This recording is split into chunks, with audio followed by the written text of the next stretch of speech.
One of Pope Francis's next travel destinations is Papua New Guinea. Pope Francis will visit Papua New Guinea from September 6 to 9. I'm Daniel 8:25. And through his policy he shall cause craft to prosper in his head, and he shall magnify himself in his heart, and by peace shall destroy many. Shalom, brothers, shalom, sisters. Bishop Nathaniel here. Breaking news, public service announcement. The Pope is coming. The Pope is coming. Pope Francis is making an 11-day journey, the longest trip of his papacy date. He will be visiting Indonesia, Papua New Guinea, East Timor, and Singapore from September 2nd through the 13th. Now, I was just in Papua New Guinea, so all I can do is warn you, brothers and sisters in Papua New Guinea, regarding the Pope. Now, you may ask, what is the problem with the Pope? Well, let's go to 2 Thessalonians chapter 2. I'm going to read just verse 3 and 4. Let no man deceive you by any means, for that day, talking about the second coming of Christ, that day shall not come, except there come a falling away first. The 12 tribes of Israel will have to fall and go into captivity. Now, you may or may not notice, but in 1441, Pope Nicholas V instituted the papal bull allowing the transatlantic slave trade. They enacted Spain and Portugal to go forth first and conquer and enslave our people that were in Africa and on through the Americas with Pope Alexander VI. You can look up his papal bull called Dum Diversis. That was the Dum Diversis. Okay, so let's read it again, verse 3. Let no man deceive you by any means, for that day, referring to the second coming of Christ, shall not come, except there come a falling away first. The 12 tribes of Israel would have to fall and go into captivity. Now, what the Pope also did, remember, he enacted later on, after you had Spain and Portugal, you also had the Dutch and you had the British who went throughout Oceania, and they enslaved our people in Papua New Guinea. Australia followed suit as well. Okay, except there come a falling away first, and that man of sin be revealed, the son of perdition. The word perdition means hell, the son of hell. Now, although I'm saying the Pope, it goes for all white people. First and foremost, all of them, they work cohesively. The Pope is the false prophet mentioned in the Bible. He is also that man of sin. Okay, is he by himself? No. America works closely with them. Okay, G7 works closely with the Pope. Verse 4, who opposes and exalteth himself above all that is called God, or that is worshipped, so that he as God sitteth in the temple of God, showing himself that he is God. Now, how does that relate to the Pope? When you look up the terminology, Vicar of Christ, let's look it up. Vicar of Christ, V-I-C-A-R, it means the replacement of Christ. It says the Pope, with reference to his claim to stand in the place of Jesus Christ and possesses his authority over the church.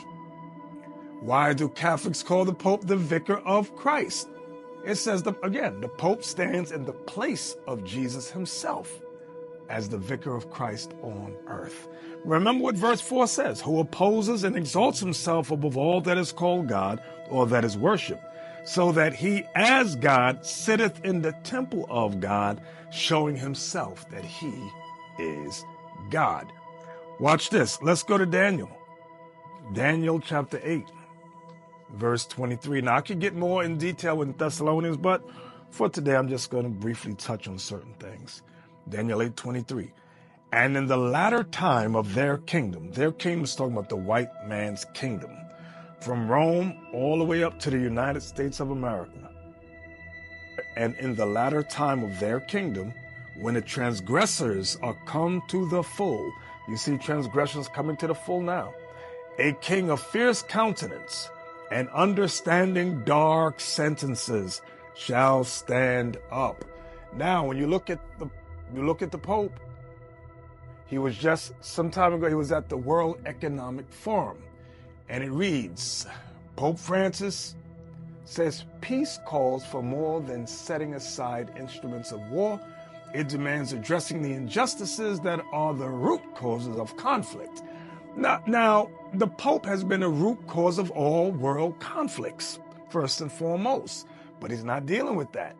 Now, in the article, it says on September 3rd, the Holy Father will first land in Jakarta, Indonesia, the world's most populous Muslim majority nation, to promote religious harmony and interfaith dialogue between Christians and Muslims in the country. Now, you may say religious harmony is a good thing, okay? What does interfaith mean? It means interconnecting, interfaith, interconnecting faiths. That's very strange. Now, Pope Francis says peace calls for more than setting aside instruments of war. Let me read on Daniel 8:23. Now, when it says understanding dark sentences, it goes into the scriptures. And also remember this. The Pope speaks 7 languages: Spanish, English, Italian, Latin, French, Portuguese, and German. He speaks 7 languages. And when they speak in dark sentences. I'm going to give you an example. When the Pope talks about religious harmony, let's look it up. Religious harmony is the idea of different religions and their followers peacefully coexisting and developing together. That sounds good. Let's go down to the bottom. However, some have criticized religious harmony for imposing and legitimizing an ideology of control over society, especially marginalized groups. Marginalized groups like what groups? Black people, Latinos, okay, Pacific Islanders. I want y'all to understand these dark sentences. So back to Daniel 8, verse 23. And in the latter time of their kingdom, when the transgressors are come to the full, a king of fierce countenance and understanding dark sentences shall stand up. Now, the Pope is one of many. The Pope is one of many. So verse 24, and his power shall be mighty, but not by his own power, because Satan gives him their power. And he shall destroy wonderfully, and shall prosper and practice, and shall destroy the mighty and the holy people. Remember I referenced 1441, the transatlantic slave trade instituted by Rome, the Pope, Pope Nicholas V. Verse 25, and through his policy also he shall cause craft to prosper in his hand, and he shall magnify himself in his heart. Remember what we read in 2 Thessalonians 2, verse 4, who showeth himself that he is God, and by peace shall destroy many. The Pope's venture now is to set forth world peace.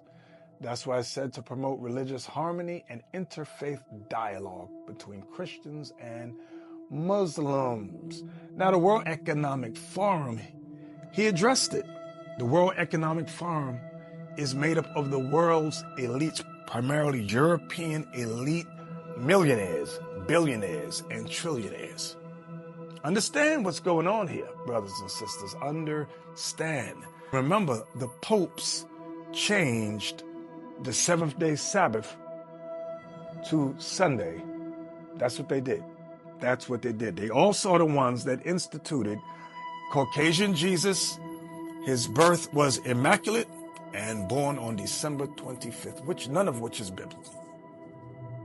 All I can do is warn you, brothers and sisters, stand firm. Now back to verse 25, Daniel 8:25. And through his policy he shall cause craft to prosper in his hand, and he shall magnify himself in his heart, and by peace shall destroy many. He shall also stand up against the Prince of Princes, that's Christ, but he shall be broken without hand. Now, many scholars say that this is Antiochus Epiphanes. Did Antiochus Epiphanes stand up against Christ and was broken? No. He just used words. This will let you know Christ is going to come destroy these people, these Edomite peoples that you call so-called white people or Caucasians. So when it says he, it's not just one individual, it's talking about a group of men, a race of man. Okay? So, brothers and sisters, all I can do is warn you. And with that, I say, shalom.